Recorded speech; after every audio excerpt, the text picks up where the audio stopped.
All right. Hey, good to be with you. Okay, so this has been a pretty full-on series for all of our young people, and I really appreciate some of your feedback, personal messaging me, parents asking questions, trying to get a bit more clarity around it. You know, it takes great courage to actually ask questions about your current family and how you're bringing up your kids, and also how maybe you were brought up, and then what you can do with that, and how you can deal with that. Now, for some of you, it's like, it's just the way it was, it's just the way it is, nothing you can do about it.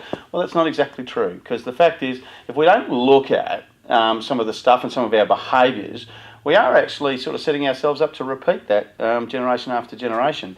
And there are some things that I know in my generations that I don't want going through to my kids or to their kids beyond that. So we hope that every time that we look at some of our stuff and our family of origin stuff, that we're be creating a healthier environment, a more loving and tender and caring environment for our kids, to model that to them, so that when they have their kids and so forth, and the generations beyond, just become such lovely, safe and happy homes. And so that doesn't mean that life isn't going to happen. It just means that, to the best of our ability, we're going to try and create an environment in which our kids grow up as best they can.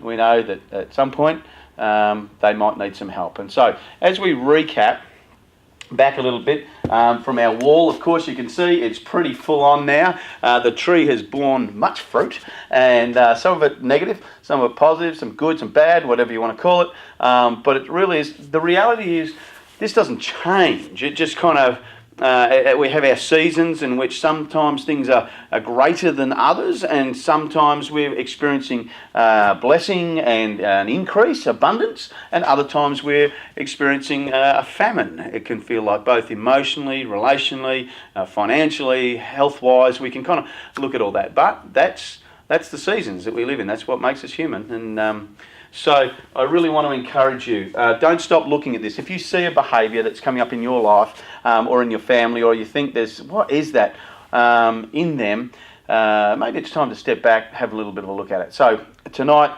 what we want to do is talk to you a little bit. I'm going to